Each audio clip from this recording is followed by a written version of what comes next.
ॐ सोमनाथाय नमः।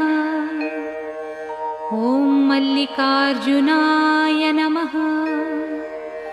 ॐ महाकालेश्वराय नमः।